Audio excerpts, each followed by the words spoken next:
I am malaria, one of humanity's oldest and deadliest enemies. For over 5,000 years, I have hunted a creature that believed it would one day conquer the world: humanity. I was there before the pyramids rose from the sands of Egypt, before Rome became an empire, before ships crossed the Atlantic, before modern medicine learned to look through a microscope, long before your ancestors gave me a name. I was already watching them, waiting, learning, perfecting my attack. I have ended the lives of kings, silenced conquerors, changed the outcome of battles, destroyed entire communities, and whispered death into the ears of children who had barely begun to live. No earthquake has searched for me. No hurricane has chased me. No predator has hunted me.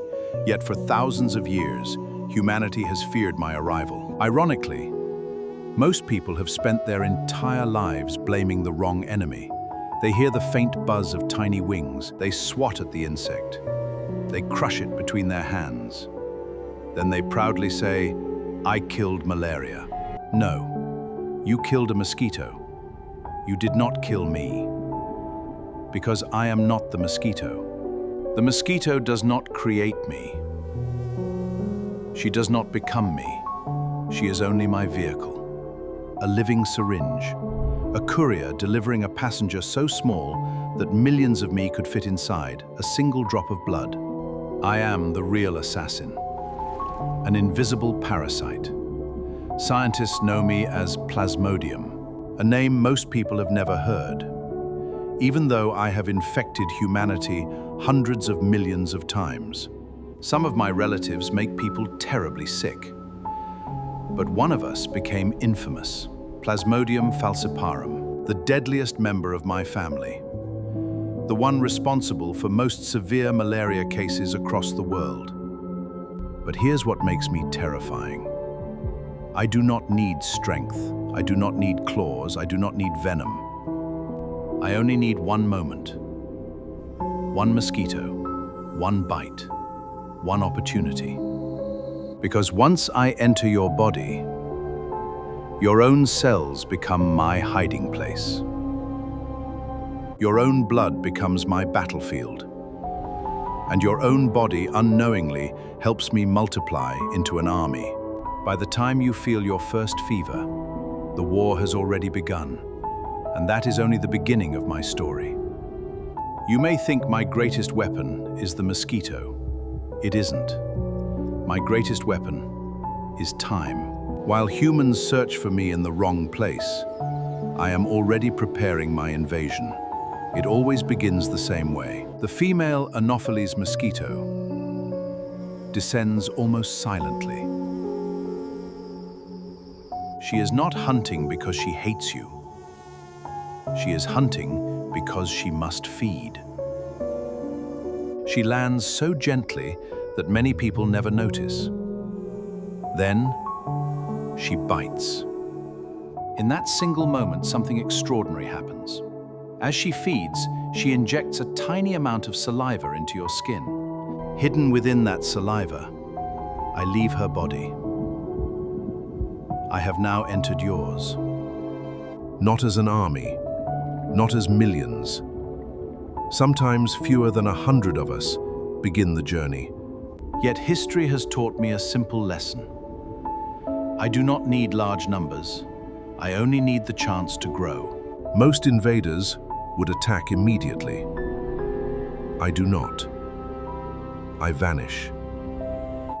I drift through your bloodstream for only a few minutes before leaving it behind.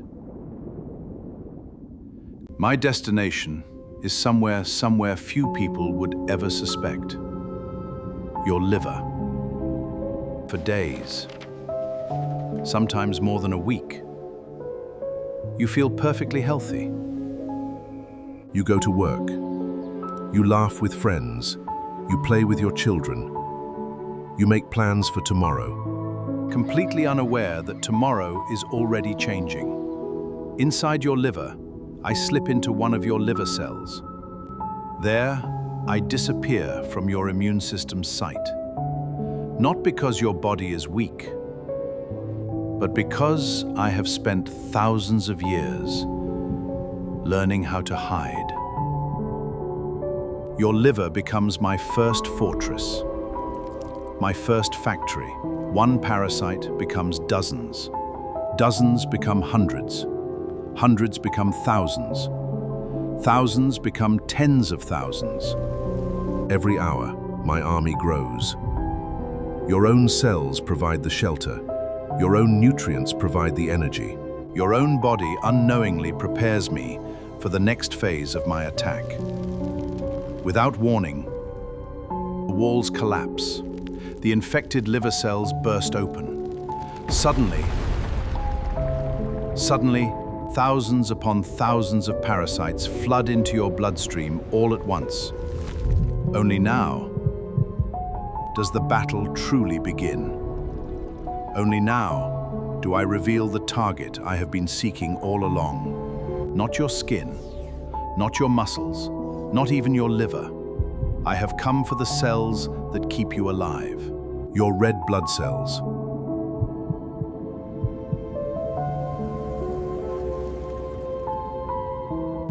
Your red blood cells are among the hardest working king cells in your body. Every second, millions of them travel through an astonishing network of blood vessels, carrying oxygen from your lungs to every organ, every muscle, every living cell. Without them, your brain cannot think, your heart cannot beat, your body cannot survive. To you, they are the givers of life. To me, they are homes. I attach myself to a single red blood cell. Then I slip inside.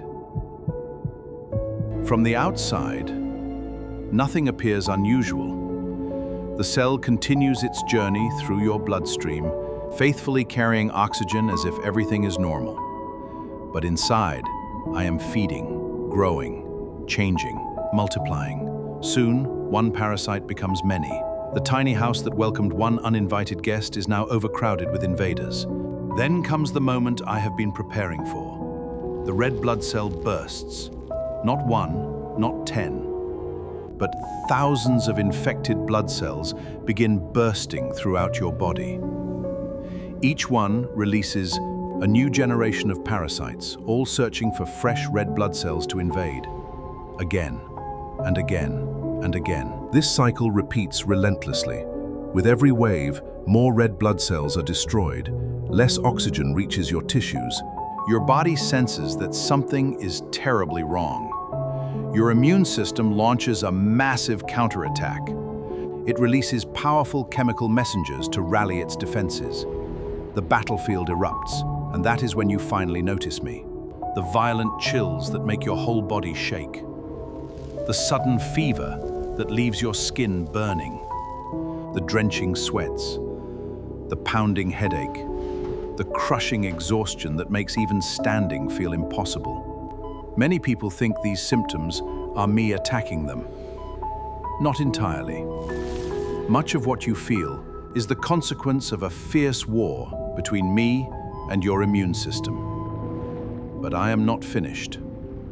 If I continue multiplying unchecked, I can destroy so many red blood cells that your body develops severe anemia. Your organs begin receiving less oxygen. Your heart works harder. Your breathing becomes faster. And in my deadliest form, I can do something even more terrifying. I can make infected red blood cells become sticky, instead of flowing freely through tiny blood vessels. They cling to their walls. They pile up. They block the circulation of blood. When that happens, the brain may begin to fail. The kidneys may stop working. The lungs may struggle to supply oxygen. A disease that began with one tiny mosquito bite can become a fight for life itself. And yet they were wrong. Everything you've heard so far is only half the story. Because for centuries, humans believed I was unstoppable. For generations, we believed malaria could never be defeated. They were wrong. For thousands of years, I was one of humanity's greatest mysteries. People knew the fever, they knew the chills, They knew entire families could fall ill during the rainy season, but they did not know me. Some believed poisoned air caused the disease. In fact, the very word malaria comes from the old Italian phrase mala aria, meaning bad air. They were wrong. The air was innocent. The real killer was invisible. For centuries, I hid behind that misunderstanding. Then, science caught up with me. In 1880, a French army surgeon named Alphonse Laveran looked through a microscope and made a discovery that changed medical history forever. He saw me, not a curse, not poisoned air, not a mystery, a living parasite. For the first time, humanity knew its true enemy. But one question remained. How was I traveling from one person to another? The answer arrived a few years later. Another scientist, Sir Ronald Ross, uncovered the missing piece of the puzzle. The mosquito was not creating malaria. She was carrying it. For thousands of years, I had used the female Anopheles mosquito as my transport, moving silently from one human host to the next. That discovery transformed the fight against me. Instead of treating only the sick, humans began fighting the mosquitoes that carried me, draining stagnant water, using insecticide-treated bed nets, spraying homes, protecting children while they slept. For the first time in history, my grip began to weaken. But do not mistake a weakened enemy for a defeated one. When mosquitoes are targeted, they find new ways to survive. The battle between us has never truly ended. It has only changed. Every scientific breakthrough forces me to adapt. Every new medicine challenges my survival. Every child protected by a bed net is one less opportunity for me. And that is exactly why I fear something humanity possesses more than powerful drugs: knowledge. Because once people understand how I truly spread, once they know how to prevent me, that once they seek testing and treatment early, my greatest advantage disappears. The ignorance has always been my closest ally. Knowledge has always been my greatest enemy. If there is one thing I have learned from watching humanity, it is this: you refuse to stop fighting. You built microscopes powerful enough to find me. You developed tests capable of identifying me within minutes. You created medicines that can destroy me before I destroy you. One of your greatest weapons is speed. The sooner a fever is recognized, the sooner a malaria test is performed, the sooner treatment begins, the greater the chance that I will lose. Today, doctors around the world rely on powerful antimalarial medicines, particularly artemisinin-based combination therapies, to eliminate me from the bloodstream. Millions of lives have been saved because of these treatments. But medicine alone is not enough. The smartest battles are won before the enemy ever reaches the battlefield. Every insecticide-treated bed net becomes a barrier between me and a sleeping child. Every home protected by indoor residual spraying becomes a place where the mosquito that carries me is less likely to survive. Every patch of stagnant water that is drained removes a nursery where mosquitoes would have multiplied. Every bottle of insect repellent, every screened window, every long-sleeved shirt worn at dusk, every act of prevention denies me another opportunity. Humanity has achieved something I once believed impossible: vaccines. They do not make every person completely immune. They help protect many children from severe malaria and save lives in places where my presence is strongest. For centuries, I dictated the story. Now, humanity is beginning to write the ending. But that ending has not yet been completed. As long as a child sleeps without protection, as long as families cannot reach healthcare, I will keep searching for another victim. As long as poverty, conflict, and weak health systems leave communities exposed. That is why this story is not really about me. It is about you.